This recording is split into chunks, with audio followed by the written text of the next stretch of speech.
Rookie quarterback for the Tennessee Titans, Cam Ward's passing aggressiveness will be the storyline to watch in 2025.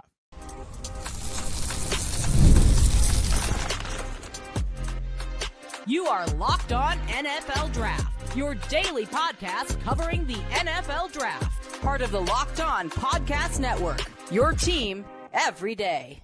Welcome back to the Locked On NFL Draft Podcast, your daily podcast covering your favorite draft prospects, part of the Locked On Podcast Network, your team every day. I'm your boy, Damian Parson. I'm an NFL offensive draft analyst with Bleacher Report. And as always, thank you for making Locked On NFL Draft your first listen today and every day. Shout out for being our everydayers. Guys, we're talking about Cam Ward, the aggressive passer out of Miami who is now with the Tennessee Titans.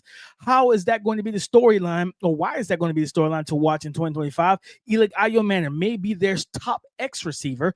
Tyler Warren equals tight end one for the Indianapolis Colts, and RJ Harvey, the running back out of UCF, is impressing the Denver Broncos. Let's start it. Cam Ward's aggression is going to be the storyline of the year for the Tennessee Titans. If you watch Cam Ward in college at Miami, this guy earned his way to being the first overall pick.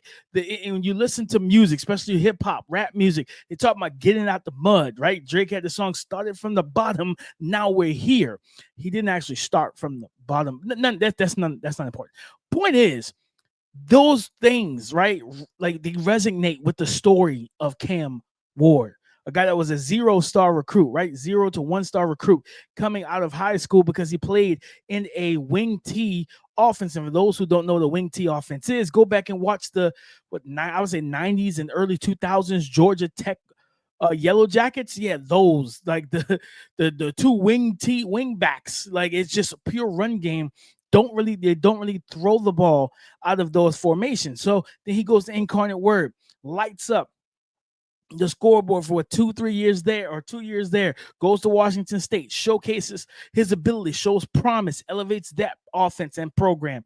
Then he transfers to Miami, where he gave the opportunity for them to throw up that U and say the U is back. And they were just a Syracuse loss away from making it to the ACC championship game and potentially winning the ACC championship and being a playoff contender and being in the playoffs. So when you look at Cam Ward, one of the things that got him there is the fact that he is a fearless thrower of the football. Out of this class, I always said this, Shedeur Sanders was the most accurate quarterback, while Cam Ward was the most gifted thrower of the ball. Like that Aaron Rodgers, Pat Mahomes, like just the ability to, I don't have to engage my feet all the time. I engage my core. I trust my turn and my torque, even shoulders. I'm ripping throws. And I've seen a lot of people in the Tennessee Titans area just kind of applaud and laud over his arm talent and how the ball pops off his arm. And you see that on tape. When you watch him drive those 10 to 12 yard digs and those post routes and corner routes where he's got to put it on a rope, on a straight line, he does those things well. So for him, the storyline is going to be, because Brian Callahan, Coach Callahan coming over from Cincinnati, right? Coming over from Cincinnati, he tried to get Will Levis to dial that back, right? Like, he tried to get Will Levis to dial that back. Coach Brian Callahan did. And it just didn't work because Will Levis was an aggressive passer, but it was always just I'm only looking deep down the field. And he didn't, like, Will Levis was not a multi-speed pitcher by any means. It was 100-mile-per-hour, four-seam, heat-seeking fastballs. That's what he threw. And he threw them well, but the point is, you can't just throw that, right? So I think with Cam Ward, and you go back to that Cal game where he had the interception. He's a gunslinger. He's a playmaker. He does all the things he does. And then he threw a pick in the middle of the field to Noel Williams that I believe might have been a pick six.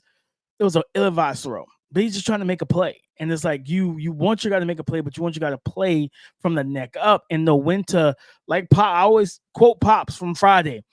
Listen, you live to fight another day. You live to throw another down, man. Don't throw the ball away. So for him, that's going to be the storyline for the Tennessee Titans, because I feel like, and I've said this, he's not walking into a situation similar to like a Tyler Shuck, where he has a lot of a decent amount of like proven weapons, like a Chris Olave, Rashid Shaheed, Juwan Johnson, like things of that nature. He's not walking into the New York Giants. That's the place I really wanted them, to be completely honest. I wanted them with Brian Daboll, but they decided to beat the Colts late in the season and screw themselves. But that's what I wanted. I wanted him in New York with the Giants because of the fact of him walking out of the huddle to Darius Slayton, to Wan'Dale Robinson, to Theo Johnson. Now you got Cam Skadaboo, right? Paired with Tyrone Tracy, and of course, the man, the myth, the legend himself in the making, Malik Neighbors. So I would have loved for him to have that situation rather than what he has in Tennessee. But listen, I don't want him. That's my main thing, is that when it's all on Cam, the gunslinger playmaking mentality in his mind does take control, and those intrusive thoughts win. And sometimes you want to see him just defeat those intrusive thoughts, throw the ball away, take the sack, whatever it may be, live to punt the ball.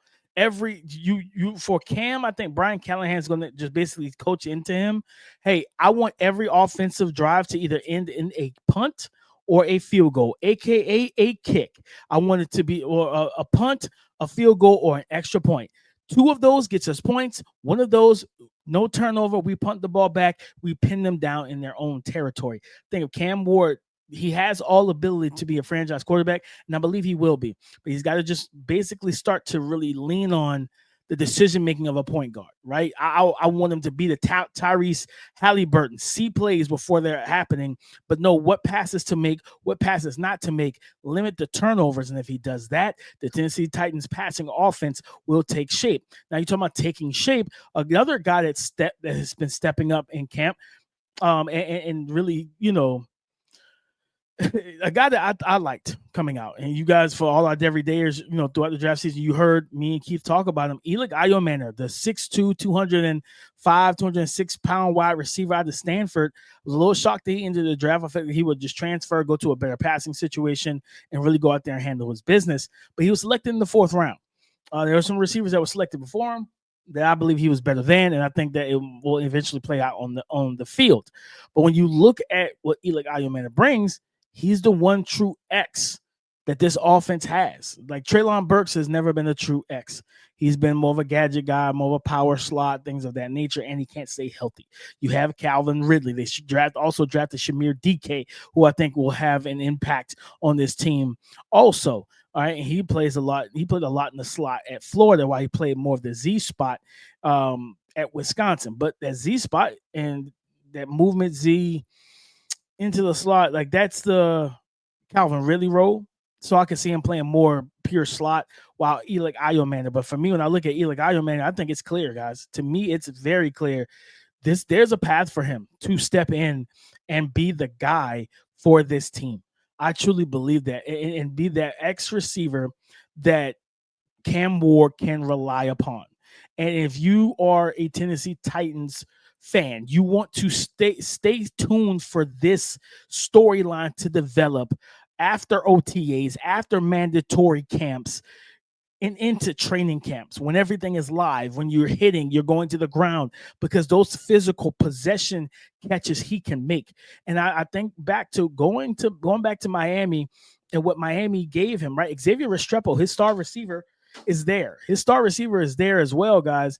Over here knocking stuff off my desk because I'm excited. But his star receiver from Miami is there. He was an undrafted free agent, and Cam Ward said, I went into every team meeting saying, if you draft me, go get Xavier Restrepo. And the Tennessee Titans said, let's do that, right? Go get him his own safety blanket.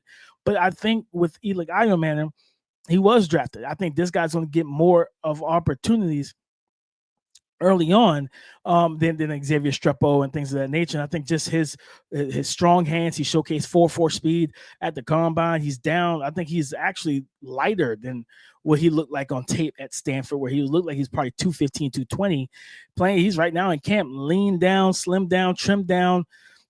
You see the muscular definition in his arms. He looks good. He looks ready to go.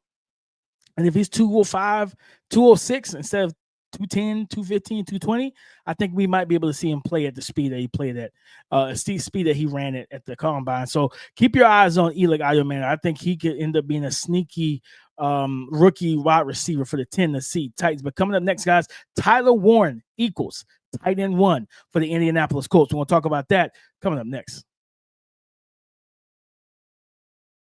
As a small business owner, your work doesn't end when the clock hits 5. Your business is always on your mind, which means when it's time to hire, you need a partner that works just as hard as you do. That's where LinkedIn Jobs comes in. When you clock out, LinkedIn clocks in. LinkedIn makes it easy to post your job for free, share it with your network, and get qualified candidates all in one place. Post your job. LinkedIn's new feature can help you write job descriptions and then quickly get your job in front of the right people. And with deep candidate insights. Here's a pro tip. Add the hashtag hiring frame to your profile picture to double your reach to qualified candidates. No wonder 72% of small businesses say LinkedIn helps them find the high quality hires that they're looking for. Post your job for free at linkedin.com/lockedonnfl. That's linkedin.com/lockedonnfl to post your job for free.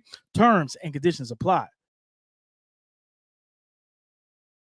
Tight end 1 for the Indianapolis Colts was the tight end 2 for me in the 2025 NFL draft, and the tight end 2 selected in the 2025 NFL draft, Tyler Warren. And there's been some things coming out of OTAs regarding what he was able to do. I believe it was last Wednesday, a couple days ago. It was a very active day for rookie tight end Tyler Warren, and this wasn't Warren catching a bunch of underneath passes. No matter the quarterback, Warren was a frequent target of Anthony Richardson and Daniel Jones, mainly during the 7-on-7 sessions. Simply put, Warren moves differently from most tight ends at his size. Well, I'll tell you right now, guys, that is not a shock if you watched him play at Penn State. Yes, were me and Keith critical of how he was used and different things like that? Yes, his usage doesn't mean he couldn't do certain things. It was just like, hey, projecting to the league, we can only project what we see, right? We can only project the run after catch, the strong handers, the contested catches. If he's open and you get him into space, he can make plays, different things of that nature. But now when you look at what's happening in Indianapolis, this was the perfect fit for me. Like it was either him or Ghost to Loveland, and I knew ahead of time that he was the preferred pick for the Colts. The Colts situation, it's the offensive issues. It's not just a quarterback issue. And I want people to understand that when I say that. It's not just a quarterback issue. It is a true issue for that passing attack. And it's the play calling. The play calling is not good, like to me. And for me, when you look at just what we see from a passing standpoint with this team, and the simple fact that these guys, when you look at ADOT, average depth of target, deep passing percentage per NFL pro, Anthony Richardson ranked number 1 in the NFL at 20%. So 20% of his passes went 20 plus yards down the field, 20 plus air yards down the field. You want to know who was 4th in the league? Joe Flacco. Okay, so it wasn't an Anthony Richardson who started 11 games that he started and played in 11 games that threw the ball down the field all the time. And his air yards per attempt was his average air yards per attempt were 12. So over a first down, right?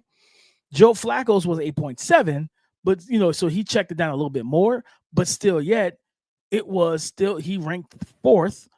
And he wasn't even a full-time starter for the season. He had 13.3% of his passes went 20-plus air yards down the field. The fact of the matter is they lacked an easy button. They have one. Let me rephrase that. They have an easy button. That easy button is Josh Downs. But the problem is Josh Downs can't stay healthy. So when you lose Josh Downs, now you have Adonai Mitchell, who's a finesse receiver, not strong, not a contested catch guy. He's a route runner, right? To me, his best role should be in the slot, to be completely honest, because of how good he runs routes and he's good with spacing. You put him on the outside where he can get those reps turned into contested catches. It's just not advantageous in my honest opinion.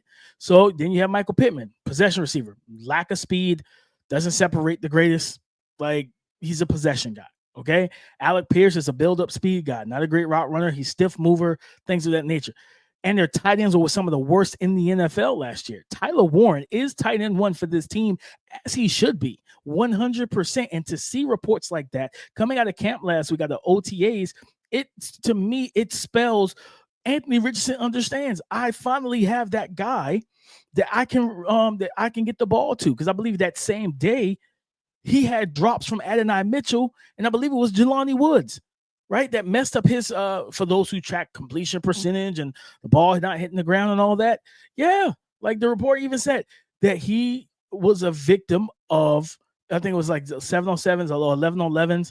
He was a victim of some drops, right? Where he went 2 of 6. He would have been 4 of 6.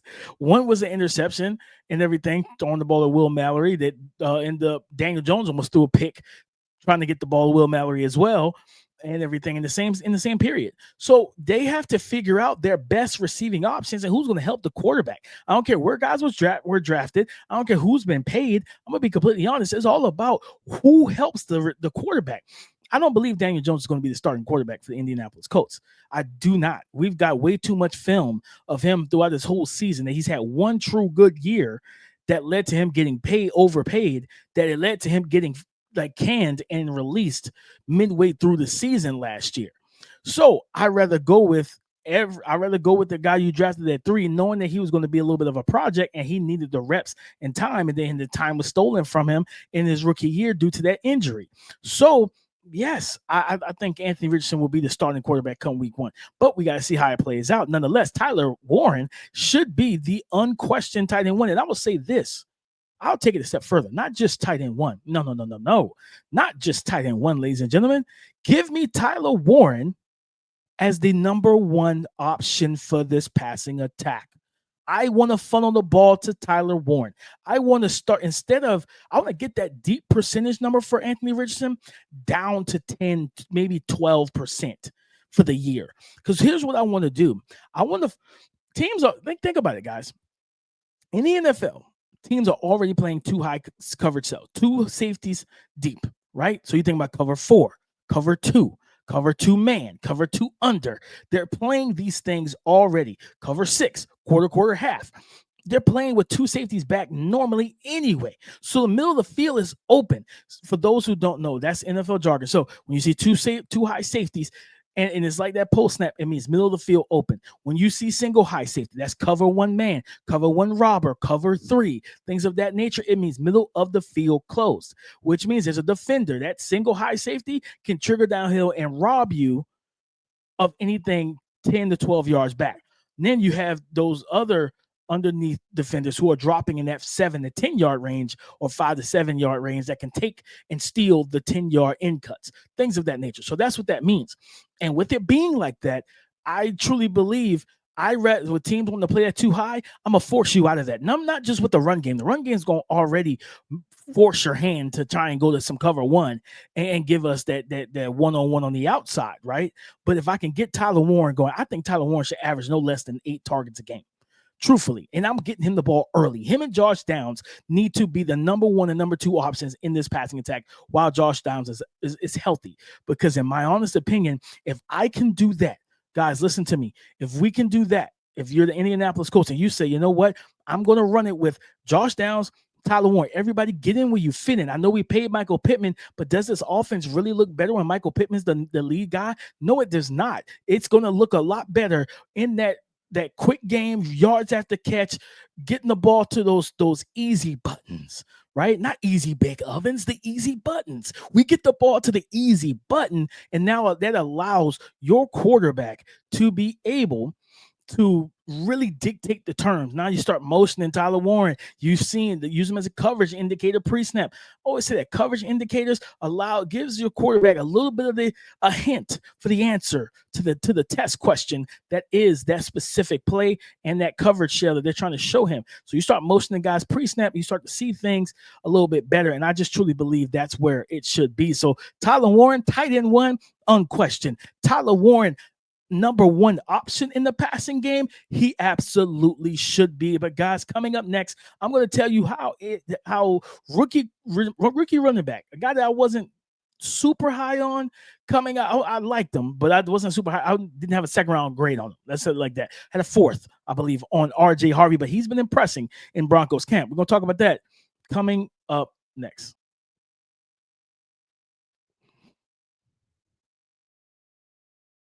Thank you for making Locked On NFL Draft your first listen today and everyday shot, for being our everydayers. Rookie running back, second round pick for the Denver Broncos, RJ Harvey, has been impressing in camp. And I'm not going to sit here and act like I'm shocked. You watch the film. One of the things I remember writing down for him, RJ Harvey has outstanding vision, man. Like, his vision is legitimately was some of the best in the class. Like, he's a make you miss runner, great shiftiness, 5'8", 207 pounds. He did run the 4.4 in the 40. Good burst and explosion through the initial layers. Just some of the things from my scouting report over at the draft. Oh, not draft, no, over at Bleacher Report. You can go check that out. But I put one of the shiftiest running backs in the draft. Difficult to tackle in space one-on-one. Wasn't a fan of the top end home run hitting speed. I think NFL defenders will catch him.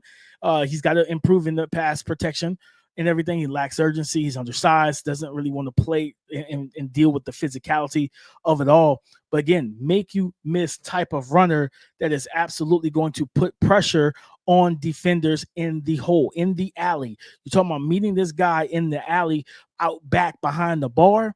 Yeah. Trying to get a hand on him is difficult. Okay. He's very shifty. And one of the things that they talked about, they say he continued to be as advertised. On one play, he used a jump cut to set up a spin move that led to a solid gain, a potential double-digit yard pickup in game conditions. Harvey was also a frequent pass catching target. He looked dynamic. He definitely adjusted to an off target pass for a solid gain. So again, it's OTAs. You take everything with a grain of salt because they're not getting hit. It's not full pads. There's no, like, it's not joint practices where the other team doesn't care if you get hurt or not. Like, that's not his job to keep you healthy.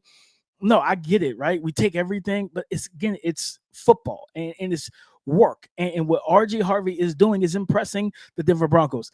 Again, I think with Bo Nix, and I talked about this on my podcast, the Scouting Room NFL podcast. Go check that out anywhere that you can get podcasts with me and my boy Daniel Harms, with Damon Dan. We talked about it. Like, Bo Nix is going to check the ball down. He will look down the field. He will look in the short to intermediate, and he will come back down to his outlet. He will get the ball to the running backs in the flats, right? And then Sean Payton has a history of this. Reggie Bush, as a rookie, like 70, 80 catches. Alvin Kamara, we know how many catches he's caught over his career, especially early on with Sean Payton when he was with the Saints, right? Pierre Thomas, Mark Ingram caught the ball, even though he was the better runner, and that was his calling card. He still had soft hands, and he caught the ball as a functional weapon out of the backfield. So nonetheless, when you look at RJ Harvey, he's going to get those third downs, those check down opportunities.